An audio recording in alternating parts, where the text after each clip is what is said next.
नाज़रीन, अवामी न्यूज़ में ख़बरनि जो सिलसिलो जारी है। इन वक्त असीं तव्हांखे ڪنڊيارو में ख़बर ॾींदा हलूं त زراعت खाते नोशहरोफिरोज जे फील्ड स्टेट यूनियन अॻवाण गुल हसन घांगहरो नेशनल प्रेस क्लब में कॉन्फ्रेंस कंदे चयो है त زراعت खाते नोशहरोफिरोज जो अकाउंटेंट ऑफिसर खे रिश्वत जी बाज़ार बणाए छॾी है। करप्शन खिलाफ़ आवाज़ उठाइण ते अॻूणो एडिशनल डायरेक्टर गुलाम फारूक वस्तड़ो ऐं अकाउंटेंट मंजूर अली पाण में मूं खिलाफ़ मीडिया ट्रायल करे रहिया आहिनि। ऑफिस जा मुलाज़िम सभु मूं सां आहिनि, पर अकाउंटेंट ऐं अॻूणो एडिशनल डायरेक्टर पाण करप्शन जा मास्टर माइंड आहिनि, जिन वॾे पैमाने ते करप्शन कई है। यूनियन अॻवाण गुल हसन घांगहरो जो चवणु आहे त जेको डिफरेंस बिल थियो उन मां सरासर अधु कटियो वियो। काफ़ी मुलाज़िम आहिनि जंहिंजो TAD हड़प कयो वियो। जिन मुलाज़िम माकड़ दौरान पंहिंजी ड्यूटी ईमानदारी सां अदा कई है, हुननि खे 1 रुपयो न ॾिनो वियो, बल्कि मनपसंद ड्यूटी न कंदड़ माकड़ वारा पैसा ॾिना विया आहिनि। हिननि DG नेब सखर समेत ॿियनि वसवारनि खां मुतालबो कयो त زراعت खाते नोशहरोफिरोज जे अॻूणे एडिशनल डायरेक्टर ऐं मौजूदा अकाउंटेंट खिलाफ़ करप्शन जी जांच करे मुलवस अमलदारनि खिलाफ़ कदम खयो वञे, इंसाफ़ कयो वञे।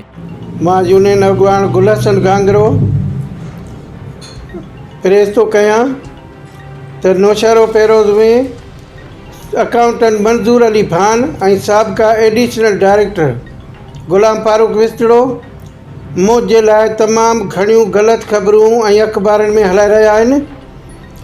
जीअं मां करप्शन जे लाइ आवाज़ उथारियो आहे, उन खे दॿाइण जे लाइ मुंहिंजी ॿिए ज़िले में बदली कराई। मज़ीद खबरों और तफसीलात के लिए विजिट करें हमारी वेबसाइट www.awamiNewsHD.com।